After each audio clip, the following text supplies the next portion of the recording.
look at the determination on the Russian side, and we know what they want.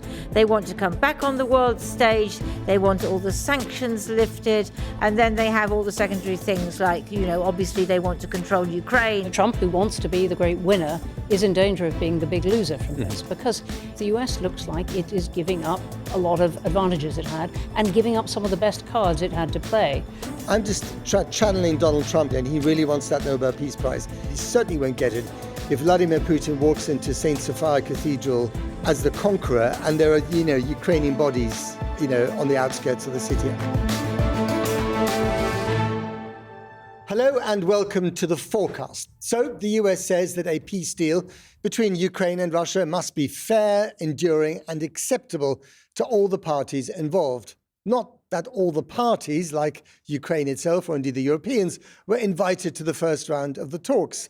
No one is being sidelined, said the US Secretary of State Marco Rubio, but are the winners only going to be the US and Russia? Will America cash in on Ukraine's natural resources? Will Russia be brought in from the cold internationally? And who or what are the so-called irritants that the US says need to be addressed in the bilateral relationship between Moscow and Washington? With me to discuss all this is Bronwen Maddox, the director of the international think tank Chatham House, and our international editor, Lindsey Hilsum. Welcome to you both. Thank you. It's extraordinary how quickly extraordinary things become the new normal. And someone said to me earlier, not that much has come out of this meeting in Saudi Arabia. But the fact that you've got Lavrov facing the chap that Trump used to describe as Little Marco, across the table, and of course all the other people involved, is just a bit of a It's an extraordinary sight. I mean, the pictures coming out, as you said, Marco on one side, Lavrov on the other, Saudis at the end of the table. Just the fact that those three nations are getting together and trying to solve a crisis without, as you said, without the people in the crisis in the room is extraordinary. Hosted by the Saudis. Let's not forget this. The Saudis were shunned not so long ago for what Mohammed bin Salman, allegedly ordered to be done to the journalist Khashoggi in Istanbul. And here they are hosting this peace summit. And you've got, Lindsey, in the shape of Sergey Lavrov, that bloodhound of diplomacy, one of the most experienced diplomats on the planet. And I think that that's one of the issues, because the Russians are extremely experienced in the art of diplomacy and the art of manipulation. I was talking to somebody a few months ago, a Ukrainian, who had negotiated with them during the Minsk Accords and who went through all the tricks of the trade that they played. Now, President Trump likes to think that he's the man who can negotiate. And it's very interesting that his friend Steve Witkoff, who's the real estate entrepreneur, he's put him on the team. And he's the Middle East envoy, but not dealing with a Middle Eastern issue in this case. I think that all-purpose envoy. Yes, all-purpose. He's the go-to man. And maybe he is a good negotiator. I don't know. It's perfectly possible that he is. But I think that you look at the experience on the Russian side and you look at the determination on the Russian side, and we know what they want. They want to come back on the world stage. They want all the sanctions lifted.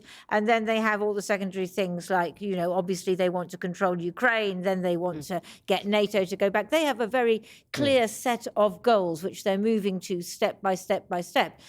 What do the Americans want? It's not completely clear what they want, but one of the interesting things is that they talked today in the readout of the meeting that they talked about economic as well as political outcomes. And that, of course, is the way that President Trump thinks.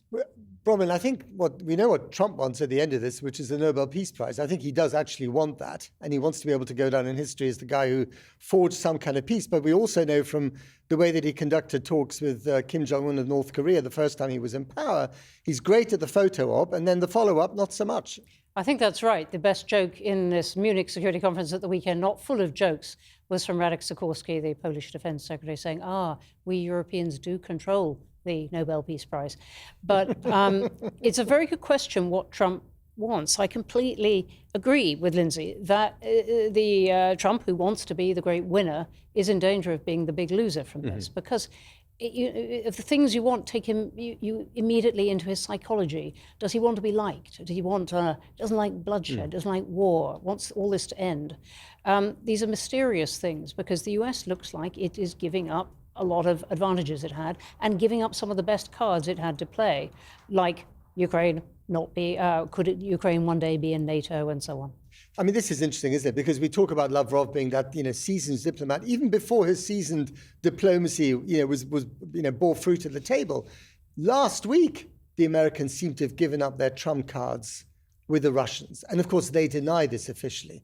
But what's going on there, do you think? Why would they give all that stuff away? The author of The Art of the Deal, or the co-author of The Art of the Deal. And as many said, including the German defense minister, this is not the art of the deal. This is the art of the exit. So they gave away their two best cards. Could Ukraine be in NATO, and could American troops be in Ukraine to protect it?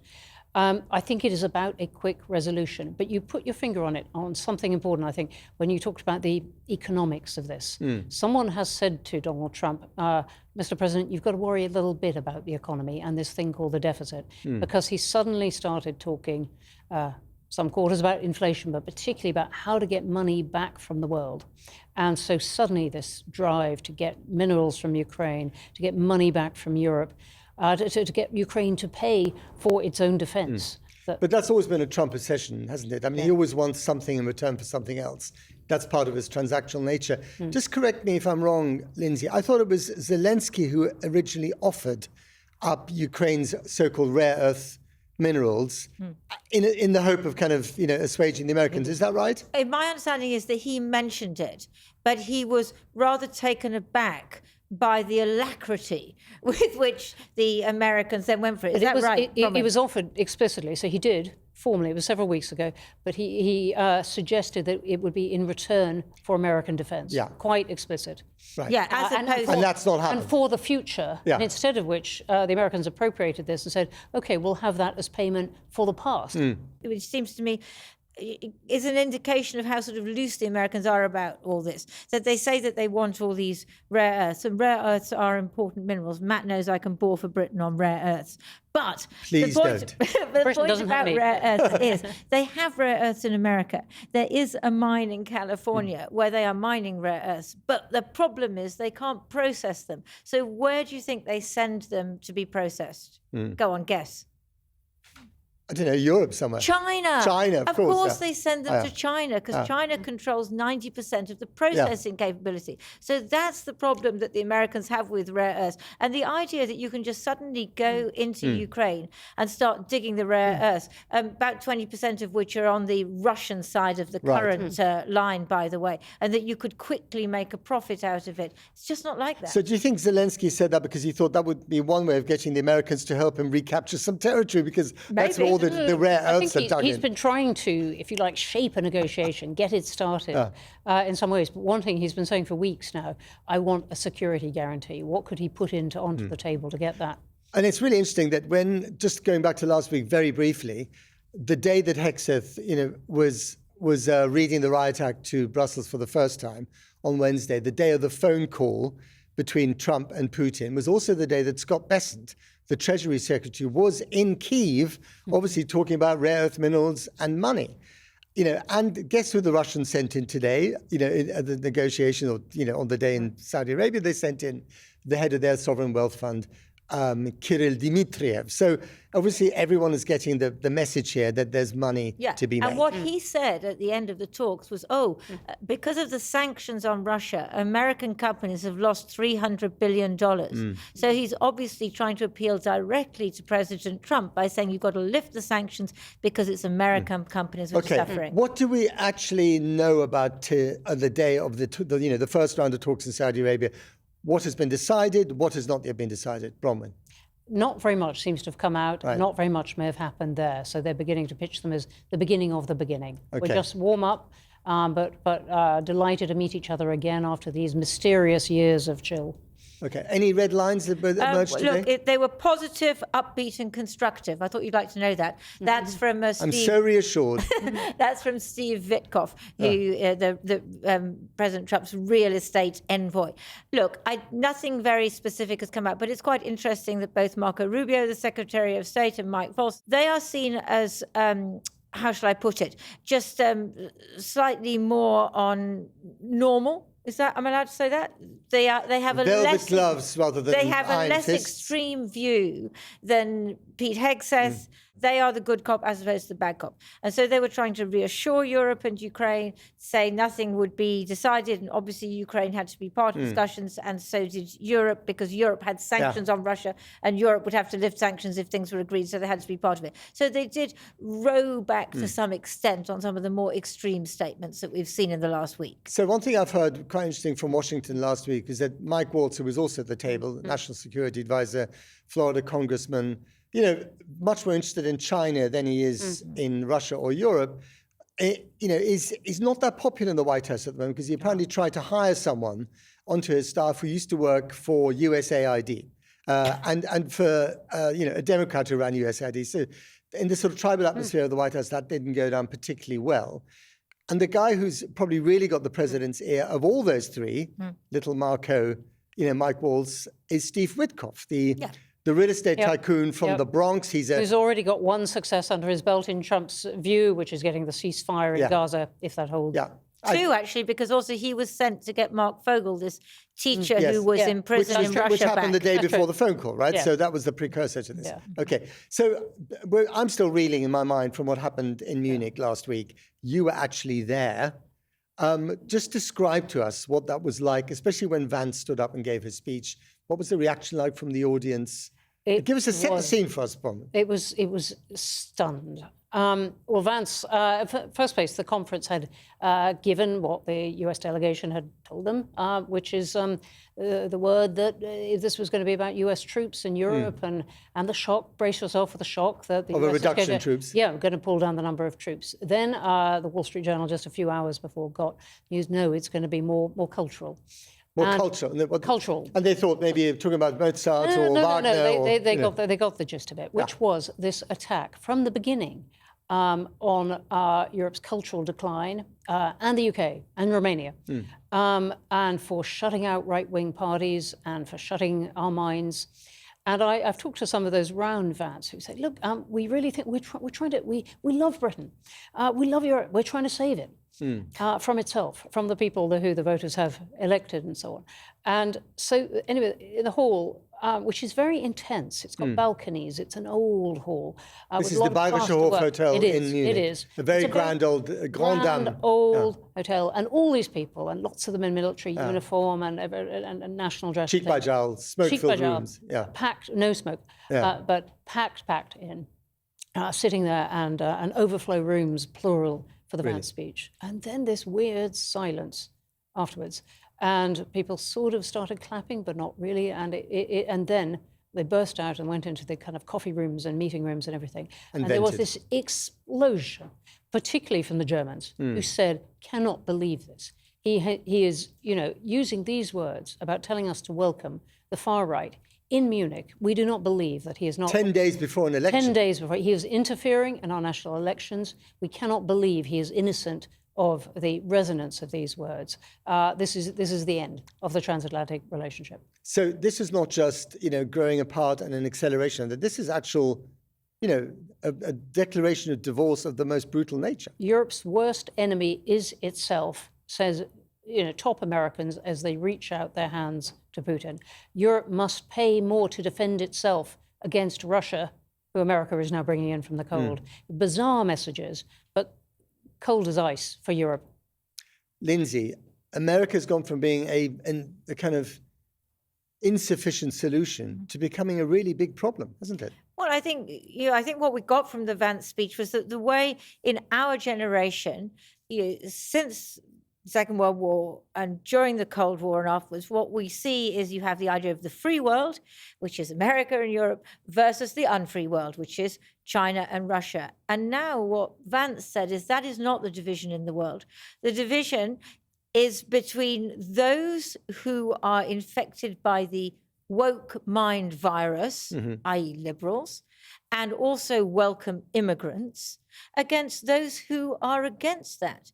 Now, Putin has for many years been talking about what he calls family values, and that is what we would think of as very conservative, cultural, it's part of it comes from the Orthodox Church and so on, anti-gay, anti-feminist, anti-transgender, anti a lot of the things which are seen as quite normal in Western countries now. And so what I think Vance did was he completely reset who are them and us, if you want to put it that way. And he said that they was Europe. But that's really important, isn't it? Because he's drawing a direct line between the culture wars that have dominated domestic American politics for years now and putting them on a geopolitical, international level. And saying that the answer to this is the right of the political spectrum. Only these people who we suddenly find an affinity with, whether it is in Hungary or wherever, only these people can save other cultures from themselves. And what I find so extraordinary about that is that, here's Vladimir Putin, who's invaded a sovereign nation in Europe. Most Republicans, certainly of the George Bush, senior and junior era, would have been utterly appalled by that. I remember Mitt Romney debating with Barack Obama in 2012. He was asked by George Stephanopoulos, what's the biggest foreign policy challenge? And Romney said, it's Russia. And Obama actually laughed at him at the time. And Romney turned out to be right. But Romney's a Republican. I mean, he was a Republican, on paper at least. But the fact that the culture wars or the anti-woke alliance that links, Vance, Tucker Carlson, and Vladimir Putin is more important than your geopolitical, principles or spheres of influence. And then, of course, Vance left that speech. He left all those German jaws on the ground. And then he went to meet Alice Weidel, the head of the AfD, who was, for dinner. So, exactly, for dinner. And he didn't meet the German Chancellor, Olaf Scholz. He did not meet or have dinner or even tea or Kaffee und Kuchen with the head of the opposition, Merz, who is going to be probably the next Chancellor. So, this is important stuff, isn't it? I mean, yes, it is. It's a declaration of war against the German establishment, if you like. German and beyond. I mean, if you want to meet people even angrier than the Germans, talk to the Canadians. I mean, my eldest, just saying, should we regard the US as an enemy now?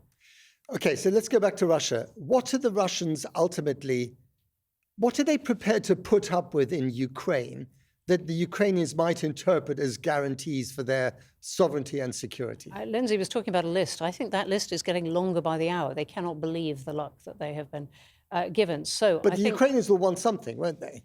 Ukrainians are going to want a security guarantee. Right. So Ukrainians would like Europeans, like Brits, French, whatever, and Ukrainians to be there in presence. They'd like the Americans as well. At a minimum, they'd like Americans to say, okay, we'll provide air cover. But I don't think Russians are going to put up with that, not in the first round of negotiations. They're going to say, no, we said no to Ukraine being part of NATO. Well, that's NATO forces in Ukraine. Not going to have that. How about Chinese? How about Indians? How about Russians? Turks. All this. So they're going to push very hard for that, Lindsey. those kind of forces. Well, I think that, one of the things very instructive. I don't speak Russian, but I do have a look at Russian television every morning at the moment, and you don't need to speak Russian to see the glee on the faces of the presenters. All their Christmases have come at once. They are so excited. And, they're having all these sort of marvelous, all these graphics with Putin striding along and on the phone and Trump and best of friends and all of this kind of stuff. So that tells you how they are greeting all of this. But I think that in the longer term, what do they really want? They want to control the government in Kyiv.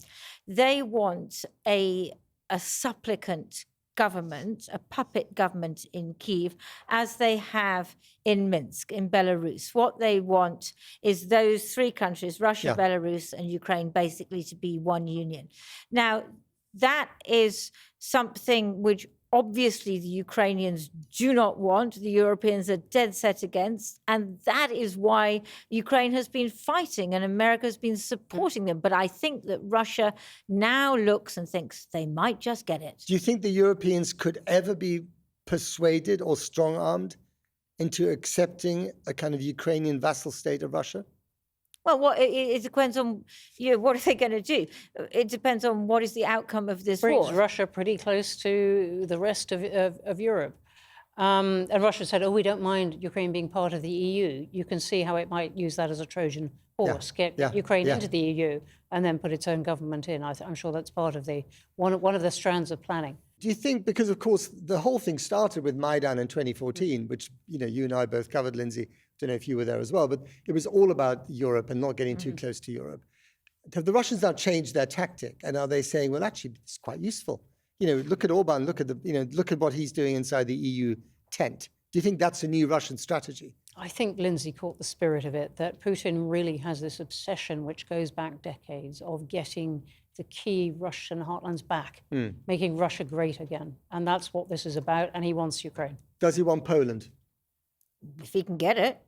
It's to do with what can he get? I mean, clearly, one of the main things is that Ukraine may never join NATO, which President Trump has given him for free. Very nice. He'll pocket that one. But then amongst the people who are the most worried at the moment or frightened at the moment are the leaders of the Baltic states. Yeah, sure. Because obviously they see Russia on their doorstep and Russia saying, well, they shouldn't be members of NATO. And they also see an American government which is very likely to withdraw American troops in the Baltic states. But just to be clear, so one of the ideas floated both at the weekend in Munich, but also at the summit in Paris, the emergency summit, was European boots on the ground. Now, the Germans didn't like it without American security guarantees. The Brits first offered it. Keir Starmer valiantly, there he was saying, come on, lads, let's go to Kyiv. I mean, we now know that the deputy Russian foreign minister, I don't know if he speaks for the Kremlin, I assume he does, said no European boots on the ground, whatever their role is. So whether they're officially part of NATO or they're peacekeepers or a tripwire, call it what you like. These are fundamentally different positions. Yes, they are. And which one prevails? Well, each side's trying it on at the moment. And so the Russians are trying it on. They're scooping up what they're being offered by the Americans. And of course, Ukraine can always say no, and Europe can say no to these things. This has got some way to play out. But the Russians are going to push this very, very hard. So it's a bit premature of Europeans to be saying, oh, how many boots can we get on the ground when there isn't even a deal to let them there? If the rupture gets really bad between the EU and the US, Lindsey, is it possible, do you think, that the Europeans will deploy peacekeepers on the ground in Kyiv, with Ukraine's blessing, without the kind of guarantees that they need from the Americans, but have them there to say basically to everyone, Europe has a voice in this and a stake in I this? think that would be an extremely dangerous thing to do because for a start, you've got a 1,000-kilometre front line, which is not easy to police anyway. And secondly, you do that and then 2 British soldiers get killed. What will the public mood be in the UK about that? Yeah. And it'd be quite easy just to have a mistake, even if the Russians... and even without mistakes. I mean, the Polish defence minister the foreign secretary made. I think the key point was you can't put troops there without being prepared to go to war with Russia. Yeah, I mean, we've seen peace. You've got to know how far you're going to take it. Well, we know from the Yugoslavia experience what this looks like. What it looks like is it looks like Dutch peacekeepers watching as 7,000 men and boys are slaughtered at Srebrenica, and you cannot have that again. So you can only have peacekeepers only work if they're empowered to fight back should one side or the other destroy the peace. Now, that is very difficult because then if you have, and this is a real complicated problem, because if you have NATO troops who are supposedly enforcing the peace and Russia attacks NATO troops, well, where does that come on Article 5? Does, what kind of response do you expect from that? Just one other point here. I mean, the red line for the Russians does seem to be that Ukraine has to be part of, the Ruski Mir, the Russian world.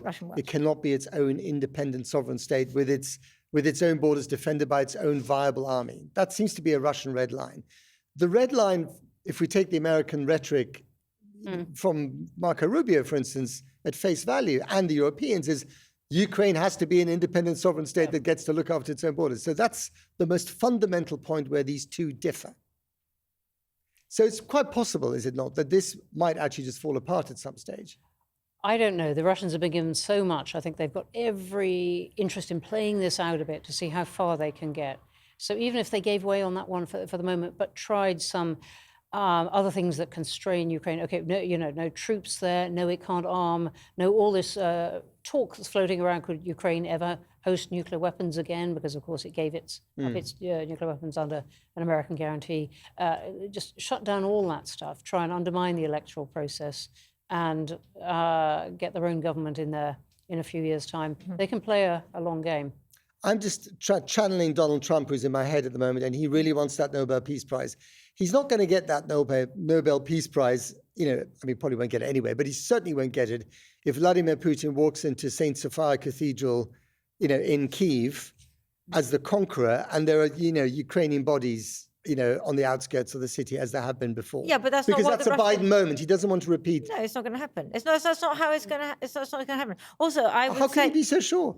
I would also say, remember that Barack Obama got the Nobel Peace Prize for doing absolutely nothing. For not being called George Bush. Yes, exactly. And so, one shouldn't take this stuff too seriously. But I think that Bronwen's right in that we're talking about a much more subtle game now. We're talking about the control of Ukraine. I think that the Russians have pushed almost as far as they can militarily for the moment. Right. They would love to have a bit of a pause for a few years while they rearm and, re-equip. We were talking about them being really on the back foot just a few months ago, about them having only 6 months more fight and that kind of all thing. of that sort of stuff. So they would love to have a little bit of a rest, and then they can build up. So if they need inverted commas to fight again, they can. But in the meantime, there's all sorts of ways of playing asymmetric warfare. We know it goes on all the time, doesn't it? And the Russians are very good at this stuff. They're very, very They good. really are. And their main way they would want to get in. So President Zelensky, he's in a very difficult situation. He is admired more on the outside than the inside. Last time when I was in Ukraine, which was in December, he really did seem to be less popular than he had been before. And it's not at all clear that he would be re-elected. And the other thing is, one should never forget that Ukraine is still a society which is plagued by corruption. And it is perfectly possible for somebody to be elected and then to succumb to temptation. So those are the kind of games that Russia will be wanting to play. And isn't it fascinating that one of the demands raised by, I think, Trump in his phone call with Putin was Ukraine should have elections. Yes. The Americans are obsessed with these elections. Now, is that because that's one way of getting rid of Zelensky, who could be an irritant, in all this? Yes, absolutely. And that is exactly the point. And this is Russia's game. It's not a particularly hidden one. No. They've tried war. They thought it'd be 3 days. It wasn't. It's 3 years now, but they can see another route through. Final one, very quickly. I think in the State Department readout of the talks in Saudi Arabia, they talked about irritants between the two nations. What are they talking about? Edward Snowden, for instance, could be. Well, it could be Edward Snowden. Because Trump is very. He's obsessed with it. When I spoke to Trump years ago, he was obsessed with Edward Snowden. And he wanted to get him back and hang him for treason. So you never know. It might be other people that are. It might be other issues. It might be financial stuff. Oh, well, I wonder if the irritants are we're us. We're the irritants. Exactly. Europe. I was about to say. It's Europe which are the irritants. You're an irritant, Lindsey. You're not an irritant, okay? Lindsey Hilsum, Bronwen Maddox, thank you very much to both of you for coming in. That's it from this edition of The Forecast. Hope you enjoyed. See you next time. Goodbye.